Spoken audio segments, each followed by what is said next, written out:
Tate has it back. Everything that Wigan do is very scientifically worked out. They even have a computer to log their various plays and things at Central Park, but I think science and the computer are thrown out of the window now. It's desperation stakes. Desperate challenge by Platt. Oh, clever play by Derek Pike. It's a street fight of a match. Jonathan Davis. It's still a charity match. That's a super kick.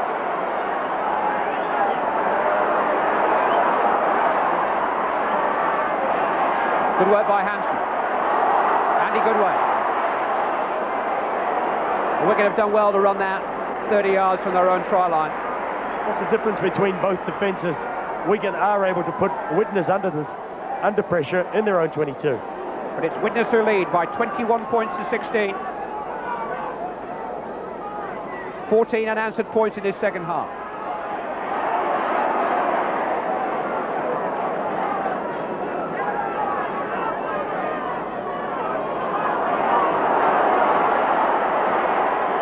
Gregory. Yeah, he's trying to steal it from him. Mike O'Neill, who's a teammate of Andy Gregory's at Widnes once upon a time, is showing him who's boss. That's a useful kick too by Jed Byrne. Just what Wigan need.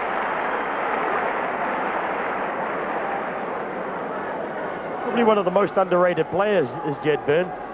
It's unfortunate for him that he's pushing for position in the Wigan side with Ellery Hanley, with Sean Edwards. Played in every back position for the club. Believe it or not, Clive, he is an excellent pianist. Well, there's the thing. You wouldn't believe it, would you?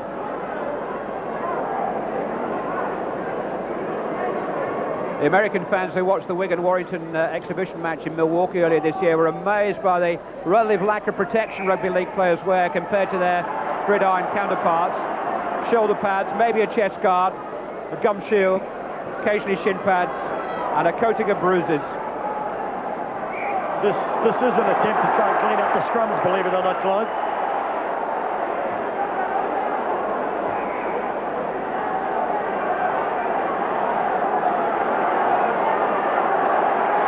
Well, what the message? Widnes had the advantage. They gave him a bit of lip, and now they've lost it. Wigan will have a planned move here. I think that's move number 1 in the textbook. I think what they'll be looking for, Clive, is to open up the short side. They're taking the Widnes defence to the centre of the paddock, and they'll bring the ball back to a short play, with a bit of luck, to the blind side. They might just get over from acting halfback here. John Holdsworth shaking his head. That's why he's a good ref. That's why he's the number 1 ref. He's on the spot all the time. Andy Gregory. Oh, that was thrown home. That was a Hail Mary. And Martin O'Fire was underneath it. Crowd of over 17,000 inside Anfield. It sounds like 117,000. John Holdsworth must have eyes in the back of his head. O'Fire did well to get up for the ball, but when he went down, I think he got a bit of... yes, well, he was well looked after anyway. A little bit of footwear arrived in his back. Kurt Sorensen unhappy.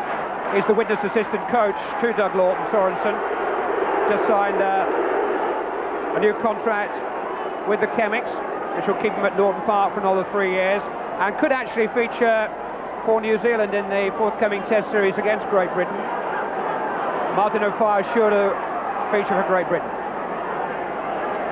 It's 21-16 to Widnes, but it's Wigan in the cherry and white colours on the attack.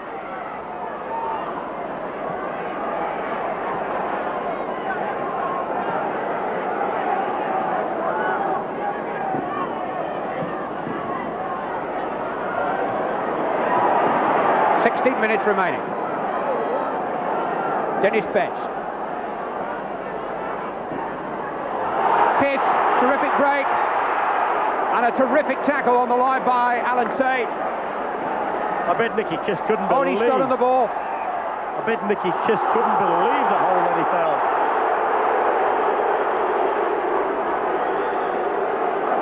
Fifth tackle he called. This is the most important scrum of the match.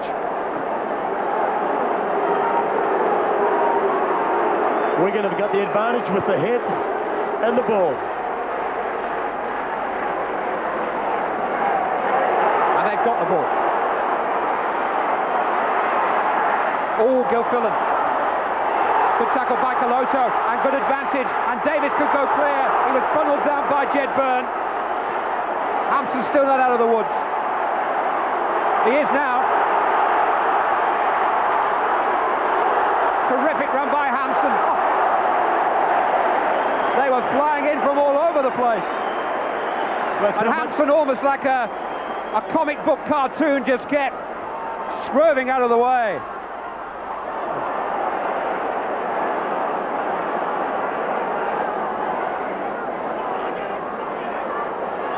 Andy Platt. Kept alive for Lucas. Jed Byrne. Gilfillan. Tackle though by Paul Hume.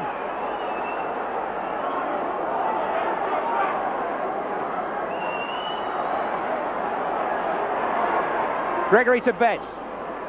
Kurt Sorensen's tackle. Is he holding him down? No. Just slightly, just slightly. Platt. Iro. 5 tackles.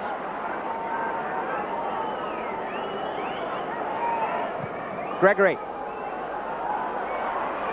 All beautifully gathered by Gilfillan. Coloto was watching. Gilfillan was acting. That's the big advantage of getting up into the air, and Gilfillan managed to get on top of Coloto in the air and take the ball. But Widnes have it back.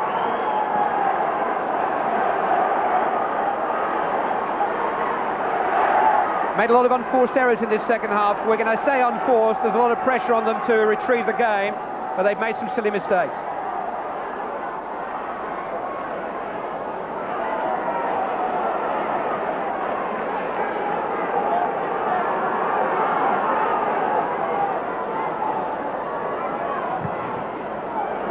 Tate looking to bisect Lydon and Hampson, but Lydon gathered it well. Look at the cover. He's got to run east to west before he can run north to south.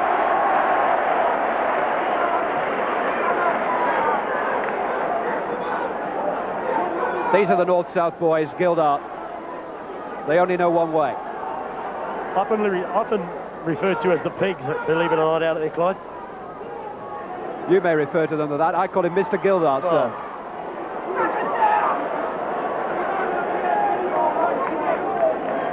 All the prop forwards, all the workhorses are either referred to as workhorses or pigs. Here's Jed Byrne. Lost it again. Went forward. And they're the classy people who make all the mistakes. And earn the big money.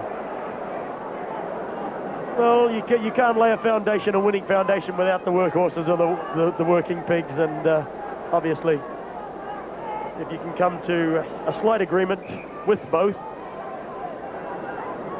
you'll come up with a winning combination. You need each other, that's for sure.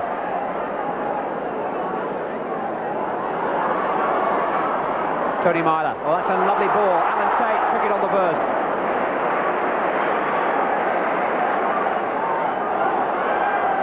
Lovely play by Myler again. Davis was almost through. Good tackle by Gilfillan. He's not got him yet. He's looking some signing, isn't he?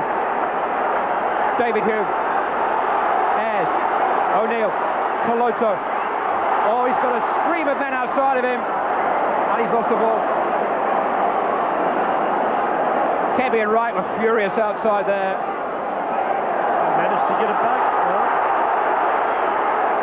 I thought Gelato had thrown the ball away and had gone to the Wigan player.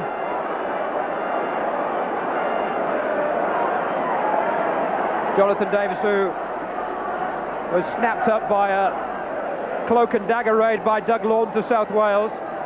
He was actually down in the valleys trying to sign Davies and went into a social club one night and bumped into the Clonethley chairman.